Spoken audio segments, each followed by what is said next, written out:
In the vast emptiness of space, silence had always been humanity's constant companion. We gazed at the stars with wonder, built our cities reaching skyward, and dreamed of what might lie beyond our atmosphere. But we were alone, or so we thought. They came without warning, their massive warships appearing first as tiny blips on our most advanced radar systems. Within hours, those blips became an inescapable reality that changed everything. "Sir, you need to see this." The young lieutenant's voice trembled as he handed the report to Admiral Chen. His normally steady hands shook as he pointed to the monitor. It's everywhere. Every quadrant, every sector." The Admiral's face remained impassive, a skill honed through decades of military crisis. But even he couldn't hide the flicker of fear in his eyes. "How many?" "Initial counts suggest over 500,000 vessels, sir. They're positioning themselves in a perfect blockade formation around Earth. No communications, no demands, just waiting." The United Nations Security Council convened an emergency session within the hour.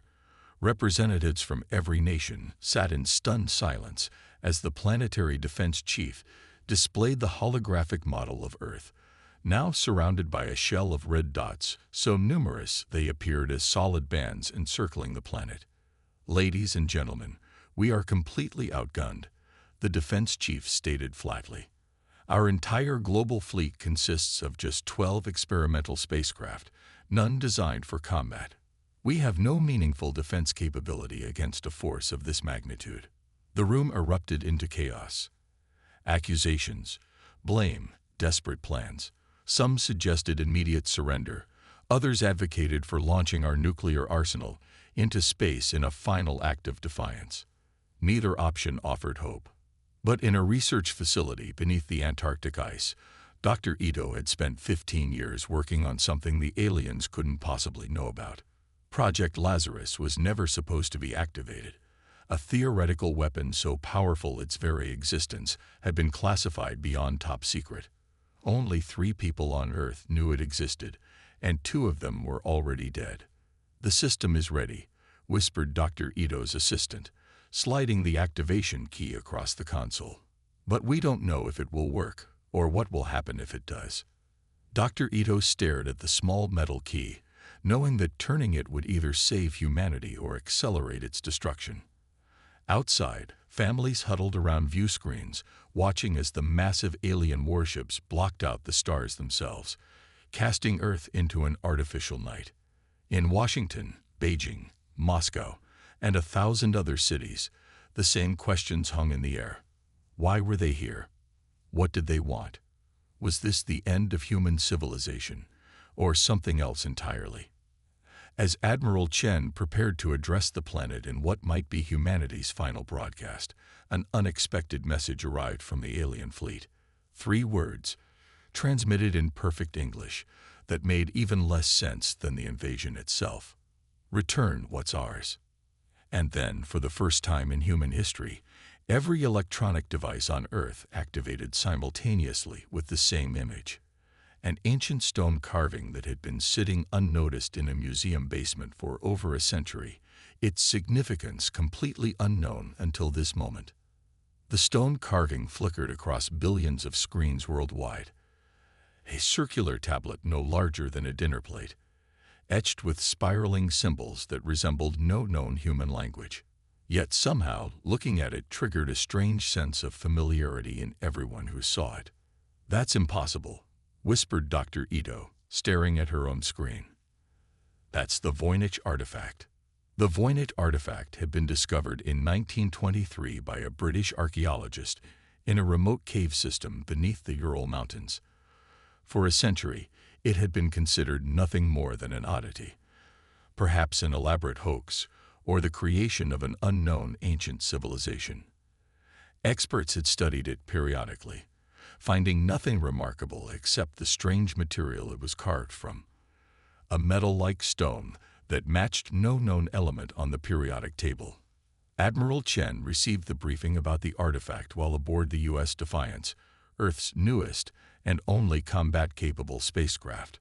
You're telling me these aliens have blockaded our entire planet because of a museum piece?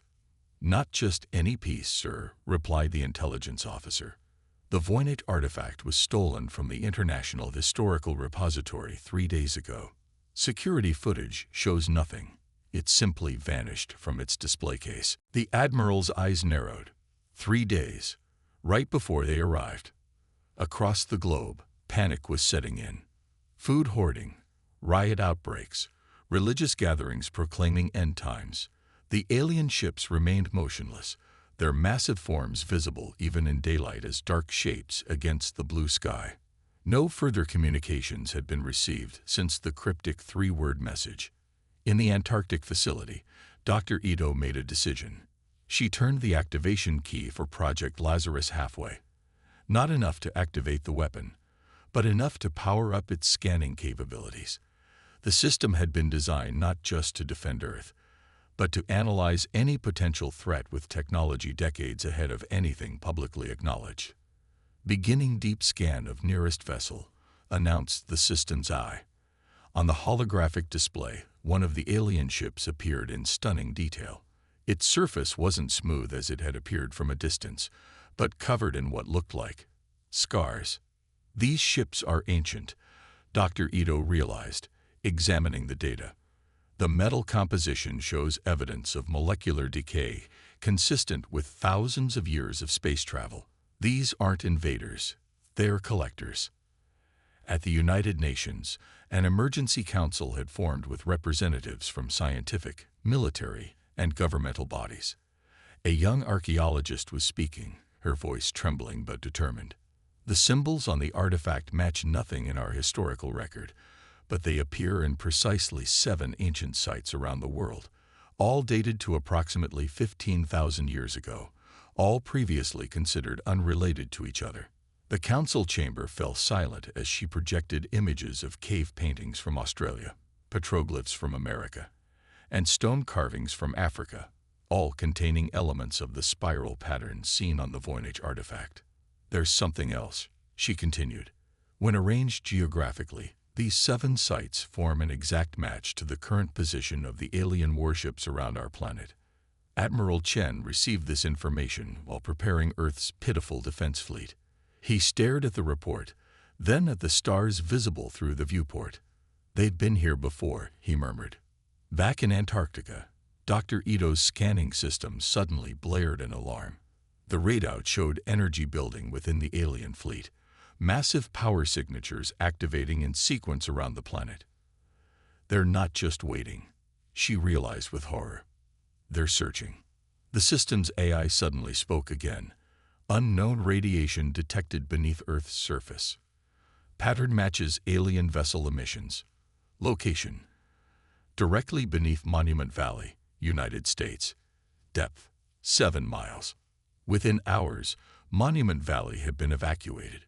Military vehicles formed a perimeter around the iconic desert landscape as scientists and specialized drilling equipment were brought in under the cover of darkness. The red sandstone butts stood like silent sentinels, unchanged for millions of years, yet potentially hiding something that predated human civilization itself.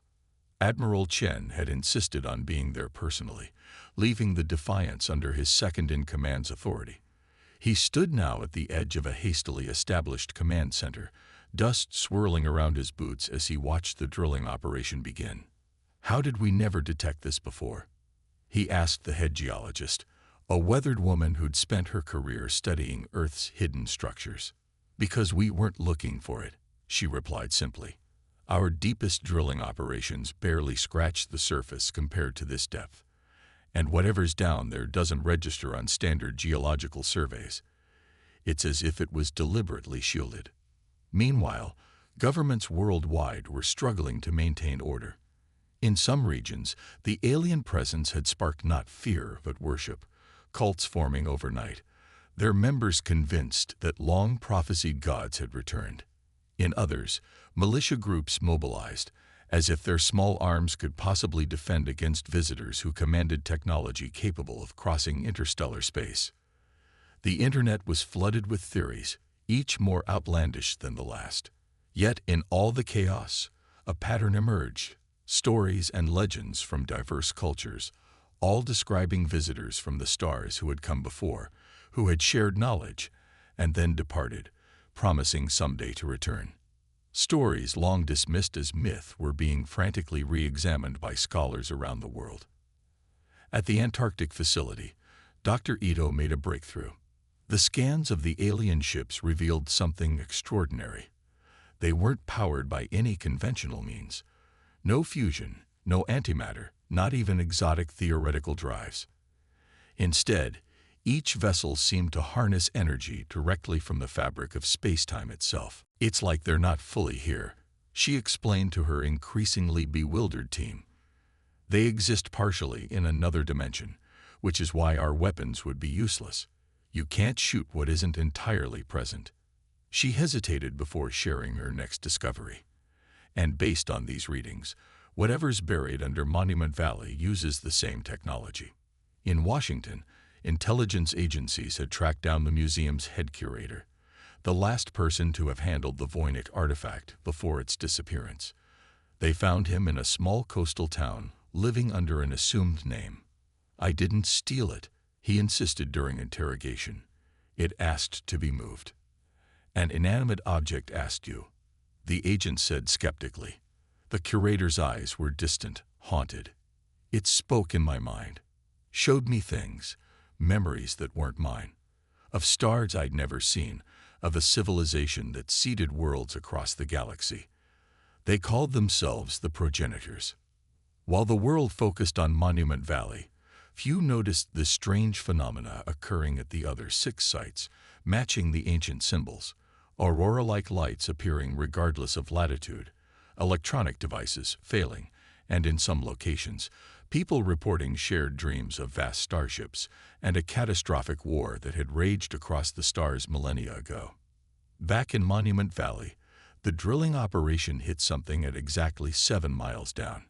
Not rock or metal, but a perfect vacuum, a bubble of nothingness that by all physical laws shouldn't be able to exist beneath the crushing weight of Earth's crust.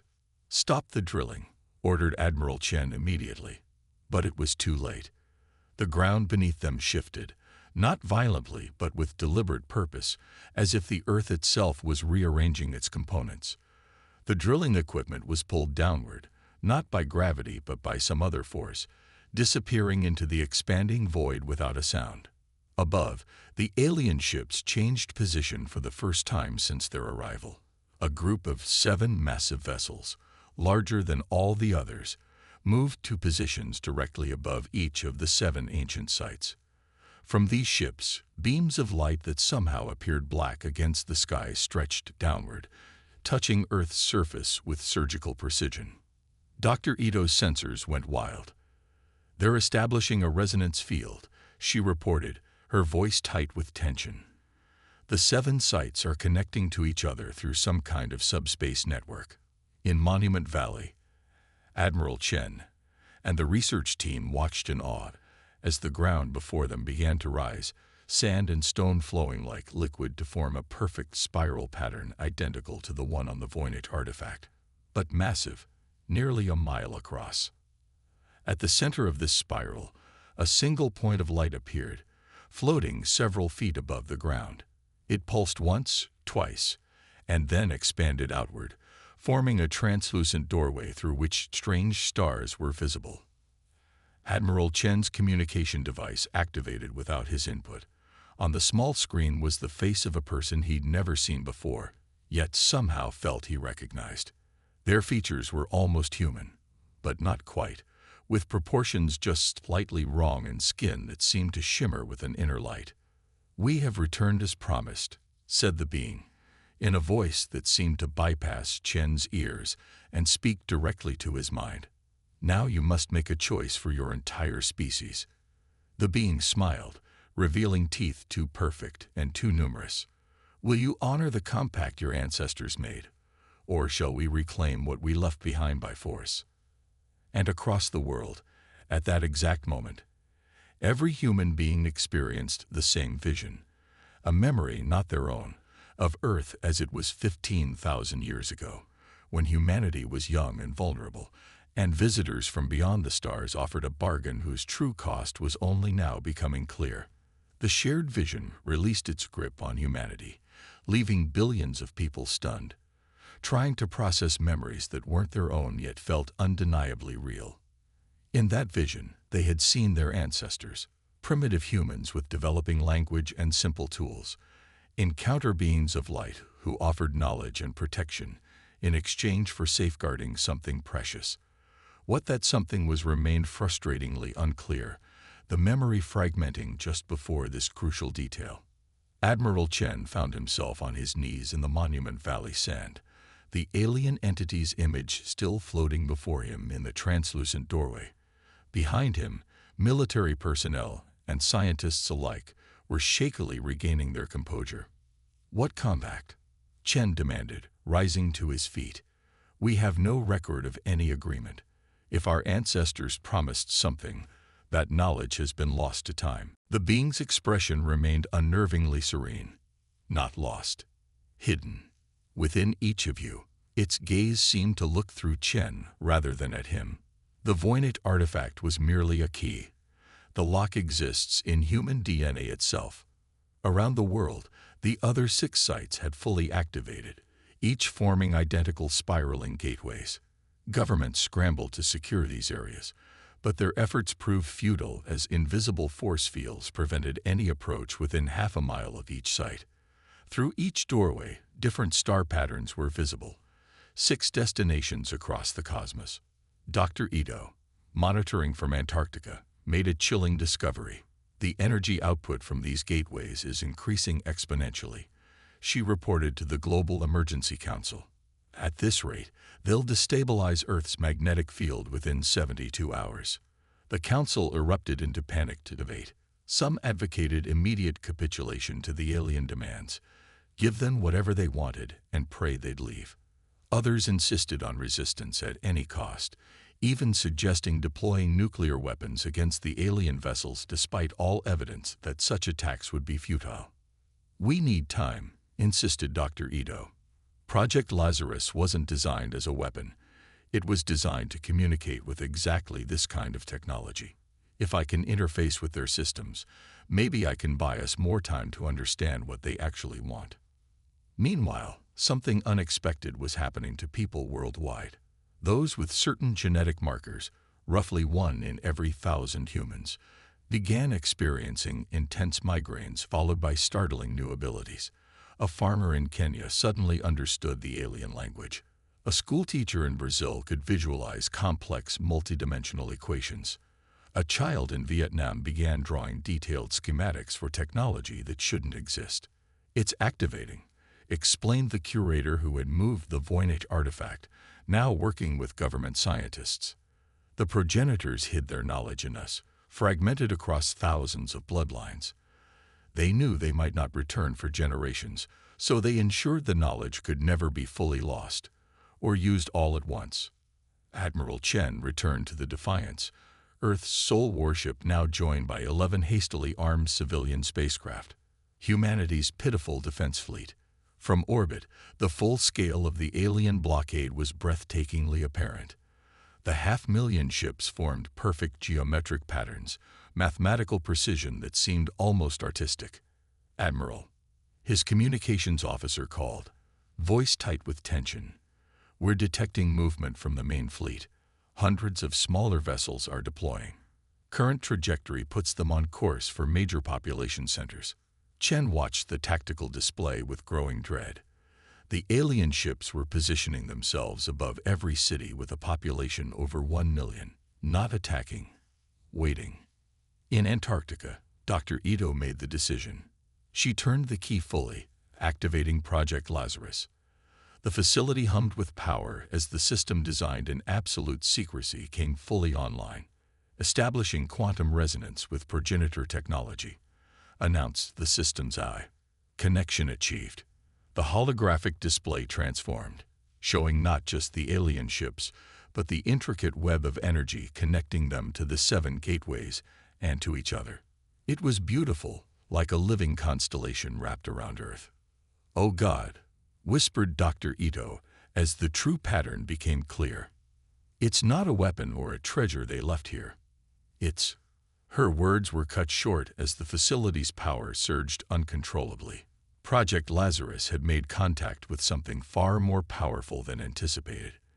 The system's safeguards failed catastrophically, and Antarctic night briefly turned to day as energy cascaded through the research station.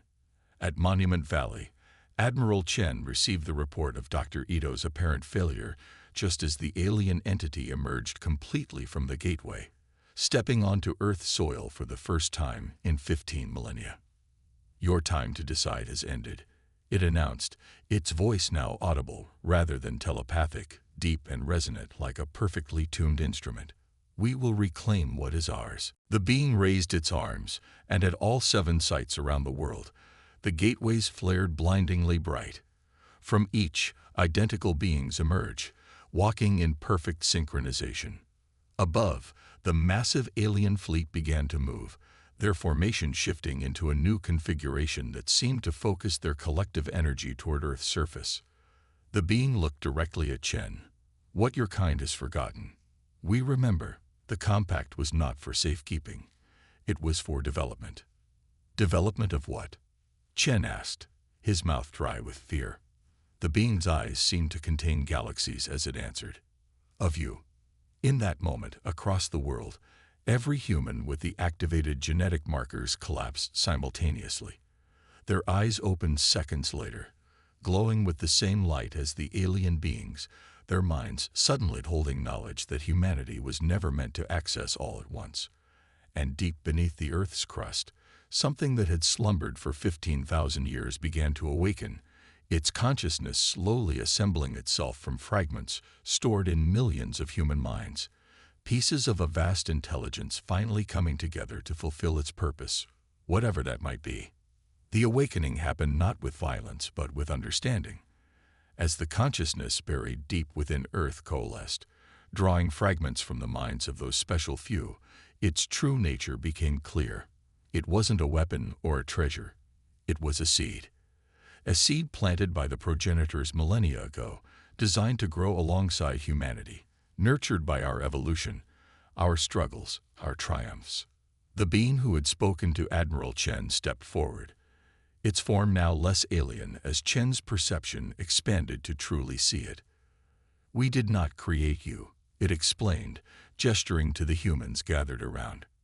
"We found your ancestors, primitive but with unique potential. We saw in your species something rare in this galaxy.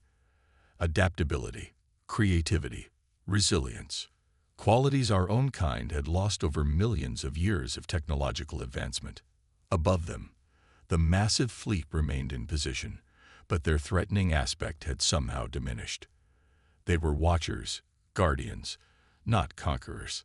The seed we planted was a fragment of our collective consciousness, designed to evolve alongside yours, learning from you as you learned from your world. It was never meant to control, only to grow in harmony with human development." Around the globe, those with activated markers began to recover, forever changed, but still fundamentally human. They could access knowledge beyond current human understanding, see patterns invisible to others, comprehend dimensions beyond the familiar 3.